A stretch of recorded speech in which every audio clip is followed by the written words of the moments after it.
এগুলো প্রায় অনেক দিন আগের ভিডিও, হয়তোবা জুলাইয়ের ফার্স্ট উইকের দিকে, যখন একদমই আমাদের পরিবেশটা অনেক বেশি সুন্দর ছিল, দেশটা অনেক বেশি সুন্দর ছিল। এতটা করুণ পরিস্থিতি আসলে হয়ে যাবে এটা কেউ আসলে আমরা আশা করিনি। যাই হোক, এখানে আমরা ঘুরতে গিয়েছিলাম। এটা আসলে অনেক সুন্দর একটা প্লেসে আরাশের বাবা আমাদেরকে নিয়ে গিয়েছিল। এটা হয়তো বা নতুন হয়েছে এই রোডটা, জানি না কবে থেকে এটা চালু হয়েছে। কালুরঘাটে দিয়ে নাকি, এই রোডটা দিয়ে নাকি কালুরঘাট পর্যন্ত যাওয়া যায়। এই দিকে একটা রেস্টুরেন্টে এসেছি, কর্ণফুলী রিভার ভিউ রেস্টুরেন্ট। এটা যখন রিলস দিয়েছিলাম আসলে আমি অনেক বেশি কোয়েরিজ পেয়েছি, এটা কোথায় কোথায়, রেস্টুরেন্টের নাম কি, কোন জায়গায়। এক্স্যাক্টলি আসলে আমি লোকেশনটা বলতে পারবো না, তবে এটা কালুরঘাটের ওই রাস্তা দিয়ে এটা পড়ে। এত সুন্দর মনোরম পরিবেশ। এটা মনে হয় অনেক আগেই হয়েছিল, কিন্তু এটা এখনও ভালো করে আসলে দেখতে পেয়েছি যে এটা এখনও আসলে এটার ডেকোরেশন বলেন, এটার এখনও এটার মেকিং চলছে যতটুকু দেখেছি। কিন্তু পরিবেশটা অসম্ভব সুন্দর, অনেক বেশি বাতাস, একদমই আসতে মন চাইবে না। আর রাস্তাগুলো তো এত বিশাল, কোনো গাড়ি ঘোড়ায় আসলে চলছিল না তখন, যা দেখলাম হালকা পাতলা একটা দুইটা অটোরিকশা, সাইকেল, মোটর বাইক, এগুলোই চলছে। আর এখানে যে এই রেস্টুরেন্টটা আছে সেটা আসলে অনেকেই জানেন না, তার কারণেই এখানে আসলে তেমন একটা মানুষজনও নেই।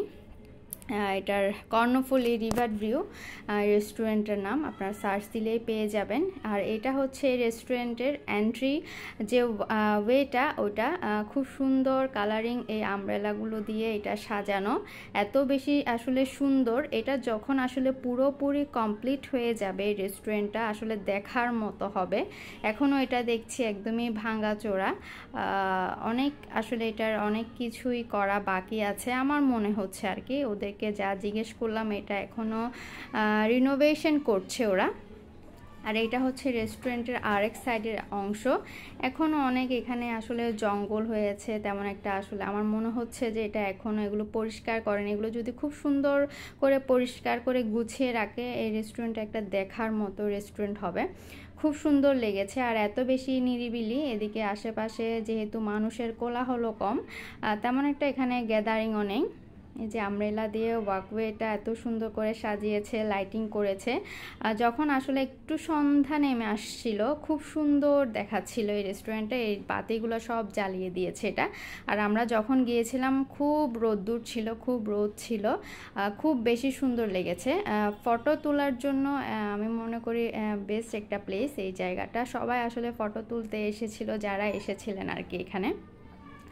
আর এটা হচ্ছে এটার ভেতরের সাইডে এরকম একটা সুন্দর স্টেজের মতো বালিশ টালিশ দিয়ে খুব সুন্দর করে দেওয়া আছে। আর এখানে এই যে ব্যাট দিয়ে ওরা লাইট করেছে, লাইটিং করে রেখেছে। আর এখানে এই যে চাকাগুলো দিয়ে ডেকোরেশন করে রেখেছে, একদমই কেউ নেই। আর ওদের তেমন কোনো মেনুও আমি দেখিনি, তাই এখানে আমরা আসলে বসিনি, এখানে জাস্ট ছবি তুলেছি, একটু ভিডিও করেছি। এই যে এটা পুরোটাই, ভেতরে ভিউটাও খুব সুন্দর লেগেছে।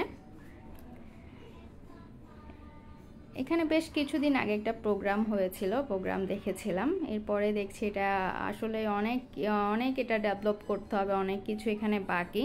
এই যে এই ঘাস পাশ এগুলোর মধ্যে আসলে কেউ এখানে বসবে না, এগুলো একদমই পরিষ্কার করে যদি একটু সুন্দর করে, জায়গাটা কিন্তু আরও বেশি সুন্দর হয়ে উঠবে। যেখানে খুব সুন্দর সুন্দর লাইটের ব্যবস্থা আছে, সন্ধ্যায় এই লাইটগুলো জ্বালিয়ে দিয়েছে তারা।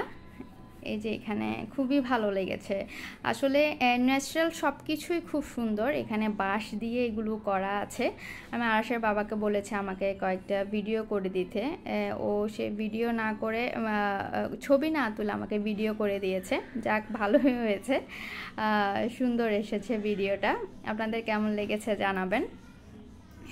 এরপরে জাস্ট ওরা লাইটগুলো এভাবে জ্বালিয়ে দিয়েছে, আমি জাস্ট সূর্যের অপোজিটে এসে এখানে ছবি তুলেছি। তখন কিন্তু আসলে সন্ধ্যা হয়নি, তখনও রোদ, কিন্তু যেহেতু একটু সূর্যটা ডুবে ডুবে যাচ্ছিল, সন্ধ্যার মতো হয়ে এসেছে। লাইটগুলো যখন জ্বালিয়ে দিয়েছে খুব সুন্দর লেগেছে, খুব সুন্দর, ভালোই, এত বেশি ভালো লাগছে যে এখান থেকে আসতেই ইচ্ছে করছিল না। আর ওরা খুব সুন্দর সুন্দর কিছু গানও বাজিয়ে দিয়েছে, এত বেশি ভালো লেগেছে। আর ওরা এত বেশি কাউকে রিকোয়েস্টও করছে না যে কাউকে বসবার জন্য কাউকে রিকোয়েস্ট করছে না, কারণ ওদের কোনো মেনিউ নেই, খাবারের কোনো আইটেমও ছিল না। আর যা ছিল আমার মনে হচ্ছে অনেক বেশি বাসি। এরপর ওখান থেকে বের হয়ে আমরা জাস্ট বারকোড ফুড জাংশনে চলে এসেছি, কারণ ওখান থেকে বের হয়ে এটাই সবচেয়ে বেশি কাছে ছিল, যেহেতু আমরা ওই পাশ থেকেই বের হয়েছি।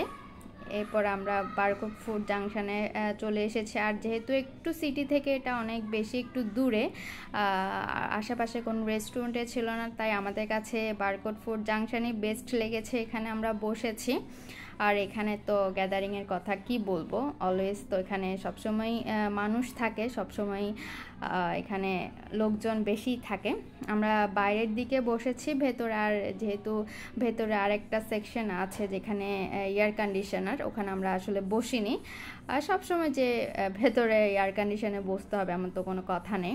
এরপর আমরা চিকেন শর্মা অর্ডার দিয়েছিলাম।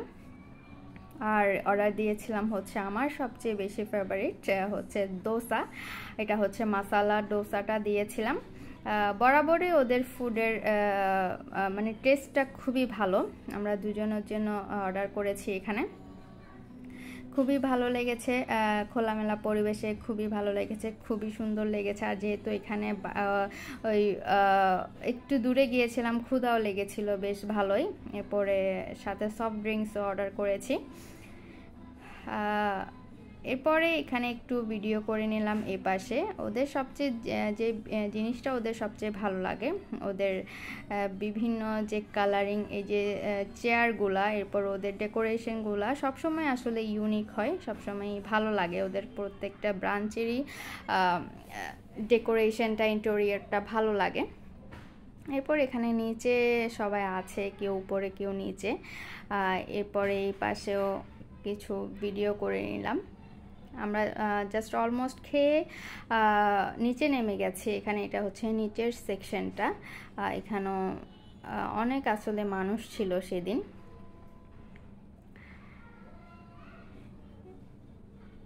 এই যে ওদের সেই মোস্ট হাইপ যে গাড়িটা, আর এখানে আমার ছেলে ড্রাইভারই করবে না, এটা তো আসলে হয় না। Most cutest driver in the town. এরপর হচ্ছে এখানে আমরা যেহেতু আগে চা খেয়ে নিয়েছিলাম, আর এখানে আসলে চাটা আর খাওয়া হয়নি, শর্মা এরপরে হচ্ছে ডোসা খেয়ে আমাদের অলমোস্ট পেট ভরে গেছে। এরপরে সব কিছু আসলে এদিক দিয়ে করে আমাদের জাস্ট বাসার উদ্দেশ্যেই রওনা হব আমরা। এতটুকুই ছিল আজকের ভিডিওটা। সবাই ভালো থাকবেন, আমাদের জন্য দোয়া করবেন। আল্লাহ হাফেজ।